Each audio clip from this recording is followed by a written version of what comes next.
매월 마지막 주일에 같이 예배 드리는 거지만 이런 시간 통해 가지고 온 가족이 다 하나님 섬기는 그런 또 기쁨을 맛보는 시간이 되면 좋겠습니다.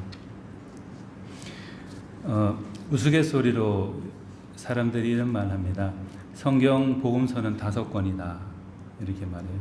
그 5권 가운데서도 유독 한 가지의 복음서를 더 중요하게 여긴다 이렇게 말합니다. 우스갯소리로 5개 복음 가운데 뭐가 있을까요? 마태복음, 마가복음, 누가복음, 요한복음. 또 하나 남은 게 뭐가 있죠? 무슨 복음서가 있죠? 보이지 않는 아주 특별한 복음서가 있죠. 네가복음서. 마태, 마가, 누가, 요한은 예수님의 말씀, 예수님의 가르침이 고스란히 담겨있는 아주 소중한 말씀이에요. 그런데 사람들이 예수님의 그 진심이 담긴 사랑이 가득 담겨있는 마태, 마가, 누가, 요한복음을 사랑하기보다는 마지막 하나인 네가복음 내 마음대로 생각하고 내 마음대로 행동한 네가복음을 너무나도 많이 사랑한다. 그래서 복음서 가운데서 제일 홀대받는 복음서가 바로 사복음이고 제일 우대받는 게 네가복음이다. 가짜 복음을 사람들이 숭상한다는 거죠. 우스갯소리로 하는 말인데 주객이 전도된 것이죠. 중요하게 생각할 것은 중요하게 생각하지 않고 소홀히 해도 되는 것, 관심 갖지 않아도 되는 것은 중요하게 생각하면서 사는 우리들의 신앙생활을 이제 빗대어서 꼬집어서 이제 하는 말입니다. 오래전에 사람들이 많이 읽었던 신앙서적 가운데 후안 카를로스 오르티즈 목사님이 쓴 제자입니까? 라는 책 있죠. 우리 성도님들께서도 많이 보셨을 텐데요. 제자입니까? 라는 책을 읽는 대상이 누구일까요? 누구를 위해서 이 책을 썼을까요? 후안 카를로스 오르티즈 목사님이 왜 누구를 향해서 이 책을 썼을까요? 물론 모든 사람들이 다 읽었으면 좋겠다는 기본적인 그 마음은 있었겠지만 주 대상은 바로 그리스도인입니다. 그리스도인. 기독교인, 예수님을 믿는다고 하는 사람들을 위해서 읽어보았으면 하는 마음으로 제자입니까? 라는 책을 썼거든요. 제목부터가 좀 도전적이죠. 우리 자신들에게 묻는 겁니다. 당신이 정말 교회 다니고 신앙생활을 한다고 하는데 가만히 생각해 보세요. 당신이 예수님의 진짜 제자입니까? 진짜 제자라고 생각하세요? 확신하세요? 그걸 이제 한번 묻고 있는 것이죠. 그러면서 제자의 정도에서 벗어난 사람들에게 이 바른 길로, 정도로 예수님의 길로 돌아오라고, 제자의 길로 돌아오라고 호소하는 책이 바로 이 제자입니까? 라는 책이라고 할 수 있겠습니다. 자기 기준이 아닌 예수님의 기준으로 보았을 때 기뻐하실 만한 신자가 되는 것, 인정하실 만한 제자가 되는 것, 그것이 우리 신앙생활의 소중하고 중요한 목적 가운데 하나입니다. 그러면 예수님의 제자가 된다는 것은 어떤 것일까요? 몇 가지를 성도님들과 한번 나누어 보려고 합니다. 예수님의 제자가 된다는 것은 일상의 삶 가운데서 예수님의 가르침과 부르심에 응답하는 것, 그것을 이제 말합니다. 16절 본문에 보면은 갈릴리 해변으로 지나가시다가 시몬과 그 형제 안드레가 바다에 그물 던지는 것을 보시니 그들은 어부라 이렇게 말씀드렸습니다.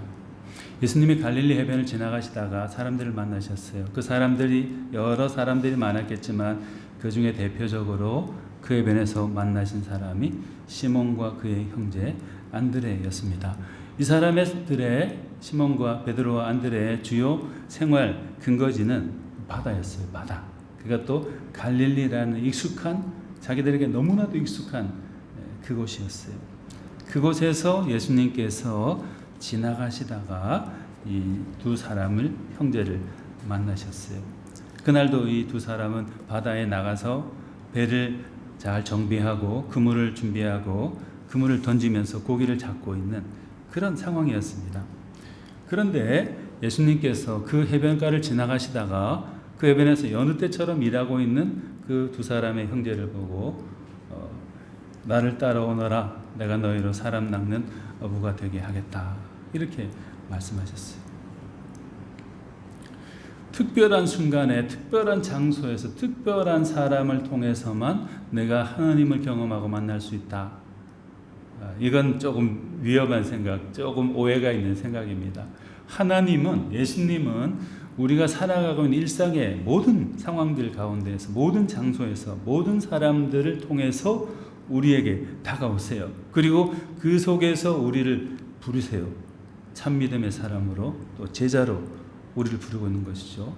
비록 그것이 상대적으로는 아주 보잘것없고 조그만 것일지라도, 또 조그만 장소일지라도 그 속에서 우리에게 가장 익숙한 바로 그 장소, 그 상황 속에서 우리에게 다가오셔서 우리를 부르신다는 것이죠. 하늘샘 교회 한종우 목사님이라는 분의 어떤 글이 있더라고요. 그분의 글에 이런 말씀이 있었습니다. 그리스도인들은 자기 삶 가운데 특별한 이적이 있기를 기대하며 살아갑니다. 특별히 견디기 힘든 고통이 임할 때 아주 크고 강한 바람이 산을 가르고 바위를 부수는 이적이 나타나기를 간절히 기대합니다. 이렇게 말했습니다. 물론 우리도 너무나 급한 문제, 아주 위급한 상황에 처해 있다면, 아주 병이 많이 심하게 들었다든지 아주 큰 문제 때문에 너무나 힘들다고 하면은 하나님의 특별한 은혜를 특별한 상황 속에서 구할 수 있겠죠. 그런데 이 한종우 목사님을 비롯한 아주 대부분의 우리 성도님들과 같이 온전한 신앙을 가지신 분들의 생각은, 신앙의 여정에서 얻은 결론은, 하나님은 특별한 상황에도 임재하시지만은 특별하지 않는 아주 평범한 일상의 삶 가운데, 그저 그런 상황들 가운데서도 우리에게 다가오신다는 거죠. 아니, 특별한 상황보다는 일상 가운데에서 더 많이 찾아오세요. 왜냐하면 항상 우리 곁에 계시기 때문에, 우리 일상 전부 가운데 그분이 계시는 거예요. 그리고 우리를 부르시는 거예요. 하나님의 사람으로, 제자로 부르시는 거예요. 호렙산에 엘리야가 있었습니다. 그 사람은 갑자기 천둥번개가 치면서 세상이 막 뒤집어질 듯한 지진이 일어나는 가운데 하나님을 경험한 게 아니었어요. 성경에 보면은 세미한 음성 가운데에서, 고요하게 속삭이는 그 음성 가운데에서 다가오시는 하나님을 만났고, 그 속삭임 속에서 부르시는 하나님께 응답해서 죽도록 충성하는 사람, 그런 사람이 되었어요. 대단한 부르심이 아니었어요. 고요함 속에서 작은 소리로 부르신 하나님을 경험하고 하나님께 자기를 드렸던 것입니다. 제자가 된 거죠. 하나님의 종이 된 것입니다. 마가복음 본문 우리 1장에 읽은 이 등장인물들, 시몬 베드로와 그의 형제 안드레, 세베대의 아들 야고보, 요한, 이 사람도 아주 특별한 장소에서 예수님을 만난 게 아니에요. 특별한 방법을 통해서 만난 것도 아니에요. 자기의 생활 공간 속에서, 삶의 터전 가운데에서 우연히 어떤 날 만나게 된 예수님을 경험하게 되었고, 그분이 부르시는 그 부르심에 응답했던 거죠. 우리 때로 기도합니다. 저도 가끔씩 그런 기도할 때가 있지만, 이런 일이 좀 일어나게 해주세요. 어떤 일이 생기고 또 어떤 사람을 만나게 해주시고, 이런 특별한 것들이 공급되기를 원합니다. 이렇게 막 기도하잖아요. 특별 작전 기도하고 뭐 40일 철야 기도하고 막 그런 거 있죠. 하나님은 그런 과정을 통해서도 우리를 만나주시고 예수님은 우리에게 다가오셔요. 그러나 주님은 너무나 사랑이 많으신 분이기 때문에 특별하지 않아도, 평범해도 우리 가운데, 일상 가운데서 다가오세요. 우리 곁에 지금도 계시다니까요. 우리가 믿지 않고 보려고 하지 않아서, 느끼려고 하지 않아서 그렇지. 일상 가운데 바로 지금 여기에서 우리에게 다가오셔서 우리를 부르시는 그 주님, 그분이 우리가 섬기는 주님입니다. 그렇기 때문에 이렇게 격하게 감정이 막 동요되면서 경험하지 않는 주님일지라도, 보이지 않아도, 느껴지지 않아도, 들려지지 않아도 지금도 이 자리에 우리와 함께 계시는 그 주님, 그 주님이 우리를 부르시는 그 부르심에 아멘, 예 라고 응답하면서 살아가는 우리, 신앙생활을 해나가는 그런 우리 연동교회 성도님들 모두가 다 되면은 좋겠습니다. 그리고 예수님의 제자가 된다는 것은 이런 것도 한번 생각해 볼 수 있겠습니다. 내 삶의 목표를 바꾸는 거예요. 우리 흔히 좀 듣기 좋은 말로 하면은 비전, 예수님의 비전에 동의하고 그 비전을 따라 사는 것이 바로 예수님의 제자가 된다 하는 것입니다. 비전이라는 걸 사전에 찾아보니까 이렇게 풀이되어 있는데, 장래에 대한 전망, 미래상, 이상, 이런 뜻을 가지고 있어요. 장래에 대한 전망, 계획, 미래상, 이상. 그러니까 무언가가 이루어졌으면 좋겠다 하고 바라는 것, 그것을 이제 비전이라고 할 수 있는 거죠.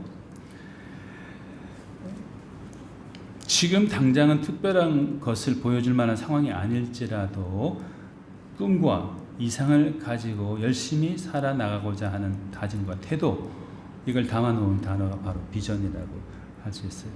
또 비전을 가진 사람은 그 비전에 따라서 목표가 정해지죠. 특정한 목표가 정해지고 방향이 정해집니다.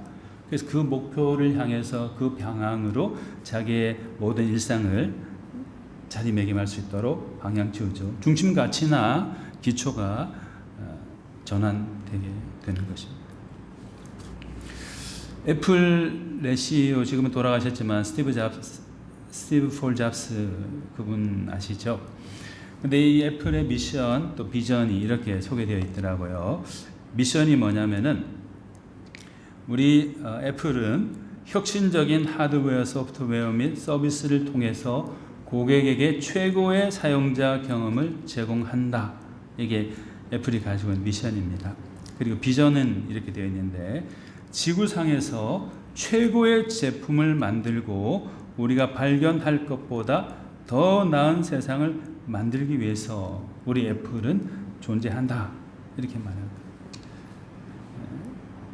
모든 걸 통해 가지고 고객의 최고의 서비스, 사용자 경험을 제공하는 것이 미션이고, 또 지구상에서 최고의 제품을 만들고 더 나은 세상을 만드는 것이 우리 비전이다. 이거에 동의하는 사람이어야 진정한 애플맨이 될 수 있는 거죠. 이 비전과 미션에 동의하지 않는 사람은 그냥 돈벌이에 그냥 겨우 그냥 다니는 거지, 애플하고 같이 성장하고 발전하고자 하는 진정한 자기 동의가 없는 사람이라고 할 수 있어요. 예수님의 제자가 된다는 것도 마찬가지 아니겠어요? 예수님이 제시하는 그 미션과 비전, 그것에 동의하지 않은 채 그냥 부모님이 예수님 믿고 교회 다니니까 어쩔 수 없이 코 끼워가지고 다닌다. 또는 사람들 만나러 다닌다. 또는 그냥 한번 가보지. 이건 이제 진정한 예수맨이 아닌 거죠. 예수의 사람이 아닌 것이죠. 예수님의 제자가 되는 것이 아니죠. 예수님이 본문 17절에 이렇게 말씀하셨어요. 나를 따라오너라. 내가 너희로 사람 낚는 어부가 되게 하리라 하시니. 이게 예수님의 미션인 거죠. 또 비전이라고도 할 수 있고, 크고 작은 상위 하위 개념인데, 나를 따라오너라. 내가 너희로 사람 낚는 어부가 되게 하겠다. 사람을 살리는 사람이 되도록 하기 위해서 너희를 내게로 부른 것이다. 이런 예수님의 목표, 비전과 목표에 동의하는 사람, 그런 사람이 참 제자가 될 수가 있는 것이죠. 예수님의 참 제자가 될 수 있는 것이죠. 그것에 동의하지 않으면, 함께하지 않으면은 불성실한, 건성으로 응답하는 제자답지 못한 사람이 되는 것입니다. 사랑하는 여러분, 그런데 이런 예수님의 비전과 미션, 이런 것을 잘 알기 위해서는 어떻게 해야 될까요? 가만히 있는데 어느 날 갑자기 그 예수님의 미션과 비전이 깨달아지고 마음에 이렇게 확 와닿고 내 삶이 변화되고 그렇겠습니까? 방법이 있죠. 하나님의 말씀 안에 거하고 하나님을 찬양하는 일을 즐기고 예배하는 일을 즐기는 사람, 상황이 어떻든지 간에 그런 것들을 통해서 주님과 내 마음이 하나가 될 수 있도록 그분의 미션과 비전이 나의 미션과 비전이 될 수 있도록 하는 그런 사람이 되어야 되는 거죠. 그분의 뜻에 동의하고 따르고자 힘쓰는 사람이 되는 것이죠. 그 일을 위해서 아주 훌륭하신 모범이 되는 이 성경의 제자들, 사도들, 또 신앙의 선조들은 자기의 많은 것들을 손해보면서까지도 주님과 같은 미션과 비전을 갖기 위해서 힘을 썼습니다. 심지어는 자기의 목숨을 내어놓기까지 하신 그런 분들도 적지 않죠. 우리가 목숨까지는 아니어도 일상 가운데서 우리의 삶을 주님의 뜻에 동의하고 따르도록 힘쓰는데 더욱 관심을 가지는 사람이 되도록 해야 되겠습니다. 예수님의 제자가 된다는 것은 또 어떤 것이 있을까요? 예수님의 제자가 된다는 것 또는 되기 위해서는 필요한 것이 헌신입니다. 헌신은 나를 드리는 거죠.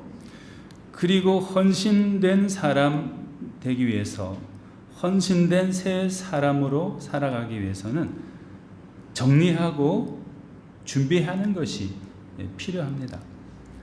좀 더 달리 쉽게 표현해 본다면은 우리 삶에 우리 너무 많이 들어가지고 식상한 것이 되어버렸는데, 한 귀로 들어왔다 한 귀로 나가는 것이 되어버렸는데, 우리 삶의 우선순위를 재정비하고 재배열하는 노력을 해야 됩니다. 예수님이 제자들을 부르셨을 때 그 사람들이 갑자기 아주 유능한 제자로 발전한 건 아니에요. 하루하루 시간이 지나가고 예수님을 경험하고 또 경험하면서 그분의 부르심에 하나씩 응답하면서 자기 삶을 조금씩 정비하고 정리하고 새 사람으로서, 주님의 사람으로서, 일꾼으로서 준비해 나갔던 것입니다. 여기 특별히 이 제자들이 예수님으로부터 나를 따라오너라, 내가 너희로 사람을 낚는 어부가 되게 하리라, 이렇게 말씀을 제자들이 들었어요. 나를 따라오너라, 내가 너희로 사람을 낚는 어부가 되게 하리라. 어부였던 제자들이 들었을 때는 참 괴상한 말이에요. 나를 따라오너라, 그러면 내가 더 많은 고기를 많이 잡아서 부자가 되게 해주겠다, 이러면 합리적인 제안이 될 수 있잖아요. 그런데 예수님, 나를 따라오너라, 내가 너희로 사람을 낚는 어부가 되겠다.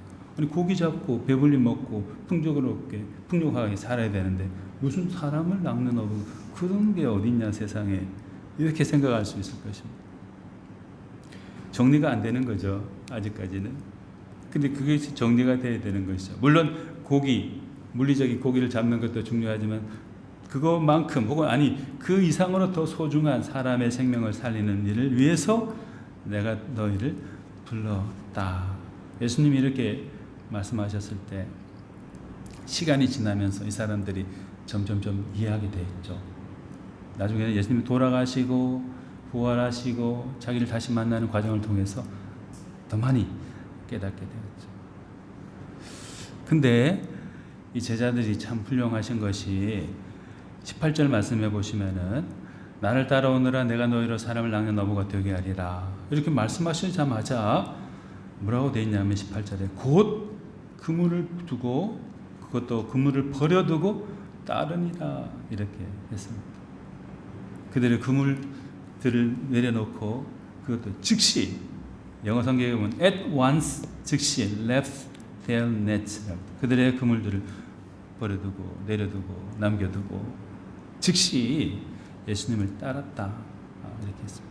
시몬, 베드로, 안드레, 이런 사람들에게 배와 그물, 이게 완전히 생명과 같은 거잖아요. 그거 없으면 살 수가 없어요. 제일 중요한 가치 순위의 1번이었어요. 그런데 훌륭하시게도 이분들은 나를 따라오너라, 내가 너희를 사람 낚는 어부 되게 하겠다 하는 말씀을 듣자 즉시라고 했죠. 즉시 그들의 그물을 버리고 예수님을 따랐다 했습니다. 제일 중요하게 생각하던 것이 배와 그물이었지만 이제부터는 이 사람들에게는 예수님이 제일 중요한 게 되어버린 것이죠.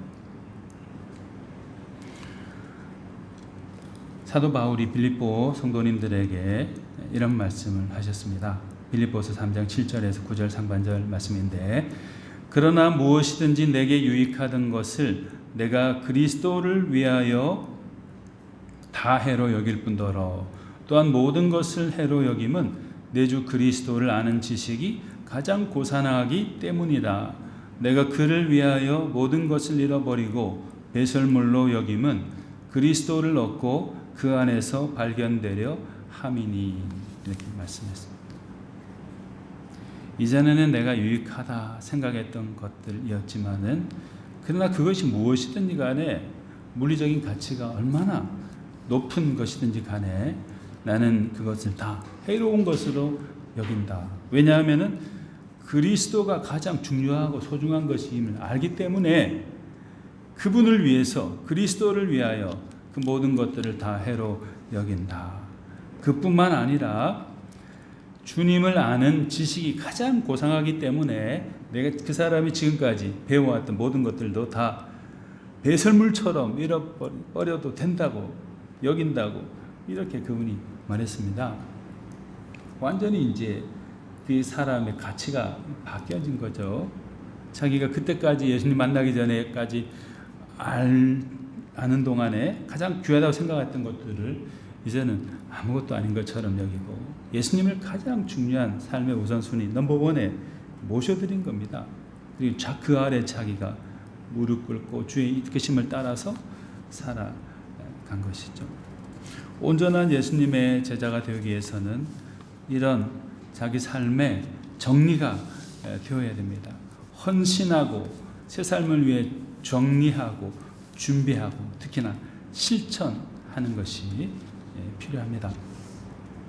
우리 저를 포함해서 우리 성도님들 신앙생활 오래 해오신 분들이 많잖아요.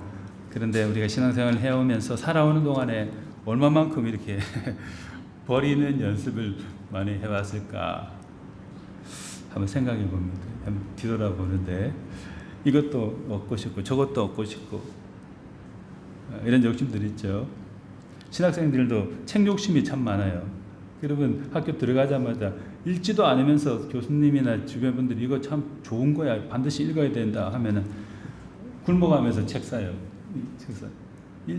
물론 읽는 분도 많이 계시지만 읽지 않더라도 소중하기 때문에 그걸 이제 간직해두고 언젠가는 보게 될 거야 이러면서 그걸 모으죠.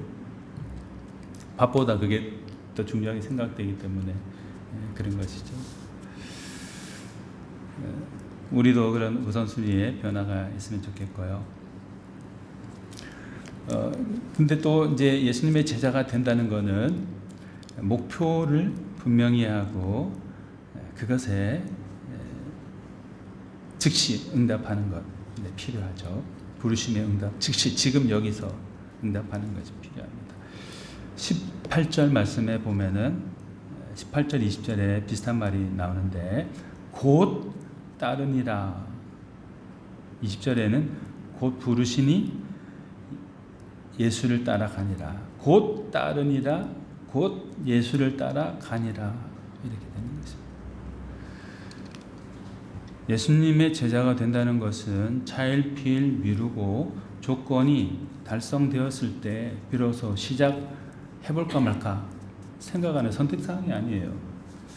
지금 여기서 나에게 외적이든 내적이든 주님이 부르실 때 즉시 응답하는 것이 바로 제자됨의 도리인 것입니다.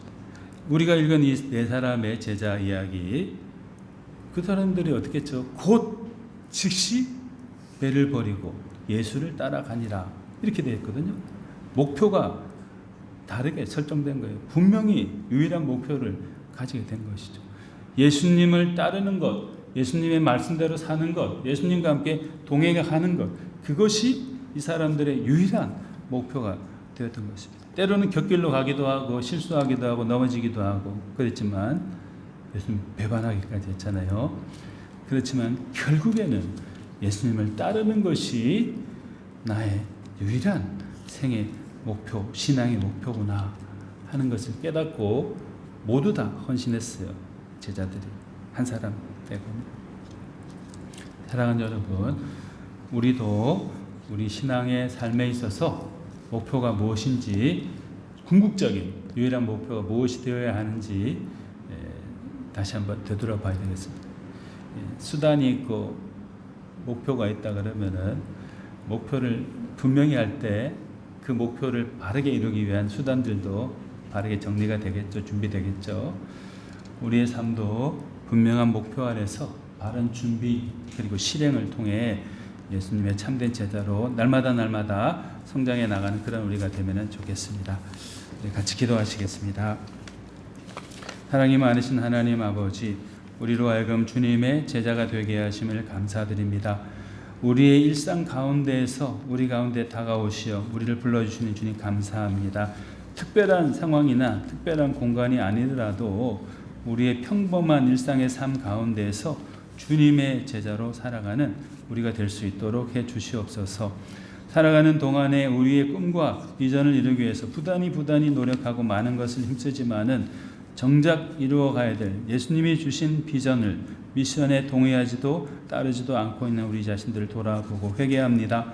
주님의 비전이 우리의 비전이 되게 하여 주시고 주님의 미션이 우리의 미션이 되어 살아가는 거듭난 제자 그리스도인들 되게 하여 주시옵소서. 주님, 그리고 주님을 온전히 믿는 사람 되기 위해서 부르심에 헌신하는 자가 되게 해주시고 우리 삶에 있어서 중요한 생애 목표 우선순위가 무엇인지 다시 돌아보며 재정리하고 정립하는 그런 삶을 살아가도록 하여 주시옵소서. 분명한 신앙의 목표를 가지고 흔들림 없이 유일한 목표 예수님을 따르는 일에 집중하며 살아가 주님이 기뻐하시는 온전한 그리스도인 제자 될 수 있도록 이끌어 주시옵소서. 감사드리고 우리 주 예수님 이름으로 기도드립니다. 아멘. 찬송가 317장 찬송하면서 봉헌하겠습니다.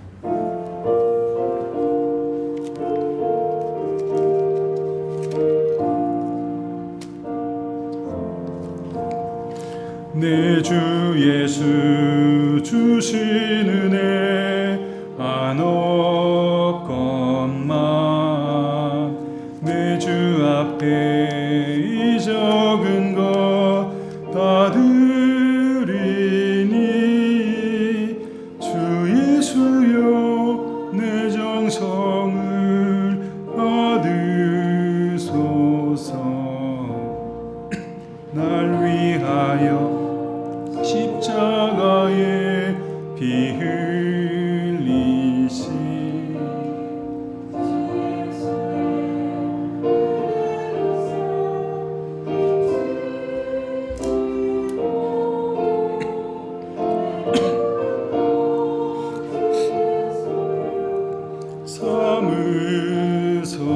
삼으소서.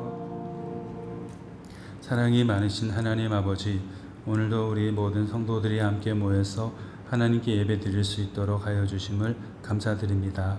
모든 생활 가운데 함께 하시는 하나님을 느끼고 경험하며 살아가는 복된 우리 모두가 다 될 수 있도록 하여 주시옵소서. 사랑하는 주님의 자녀들, 우리 성도들과 가족분들 가운데 주님들 동행하여 주시고 참된 믿음의 길로 인도하여 주시고 또 생활 가운데 필요로 하는 것들이 하나님의 사랑 가운데 채움받도록 하여 주시옵소서. 특정한 문제들 때문에 고민하고 아파하는 분들이 계시다면 하나님께서 문제 해결자로 역사하시어 고민하고 아파하는 문제들이 잘 해결될 수 있도록 도와주시고 일상의 필요들이 하나님의 은혜로 충족될 수 있도록 해주시기를 기도합니다. 무엇보다도 모든 가족 구성원들이 믿음으로 잘 살아가는 그런 가정을 이룰 수 있도록 하나님께서 강복하여 주시기를 간절히 기도합니다. 주님 앞에 마음을 드리고 또 물질을 드리는 우리 성도님들의 생활 가운데 필요한 모든 일용할 양식들을 채워주시기를 바라고 또 세상 가운데 굶주리고 어려운 사람들에게 하나님의 은총이 되어지기를 바랍니다. 감사드리고 우리 주 예수 그리스도 이름으로 봉헌 기도 드립니다. 아멘.